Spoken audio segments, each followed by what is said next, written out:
Yo, j'en suis sûr que toi aussi, quand tu viens de terminer un mix et que tu l'écoutes dans ta voiture, sur ton smartphone, sur une enceinte Bluetooth ou sur n'importe quel autre support, il pue la merde. Je te rassure, c'est le problème de tous les beatmakers. Et pour ça, j'ai une petite astuce qui va peut-être t'aider à améliorer ça et faire en sorte que ce qui est sorti de tes moniteurs soit au mieux retranscrit sur les autres supports. Donc ce que je fais toujours quand je mixe, c'est que sur la tranche master, je vais insérer le plugin. Alors chez Logic, tu vas dans Utility, Gain, et ici, tu vas voir, tu cliques sur le bouton Mono. Tu as peut-être déjà entendu parler de ça, c'est quand tu mixes, de switcher entre ton mix normal stéréo et de temps en temps de continuer le mix mais en mono. En gros, un signal mono, c'est que tous tes instruments, boum, se retrouvent au milieu. Et ça va t'aider à quoi? Quand tu fais ton mix, par exemple, tu vas prendre la décision de mettre une guitare à gauche. Quand tu vas écouter ton mix sur tes monitoring, tu vas te dire, ouais, cool, ça sonne plutôt cool, la guitare, je l'entends bien. Et quand tu vas passer sur ton smartphone, boum, plus de stéréo, ta guitare, tu l'entends, elle est à des kilomètres derrière. Donc en fait, mixer en mono, ça va t'aider par exemple à gérer ta balance de volume, à gérer ton panoramique, à gérer peut-être tes effets. Les reverbs sortent différemment, par exemple, sur un signal stéréo qu'un signal mono. Les délais aussi, par exemple. Et tu verras que si ton mix sonne propre en mono,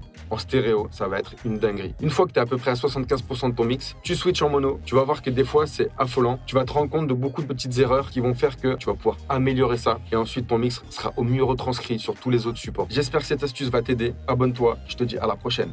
Boum!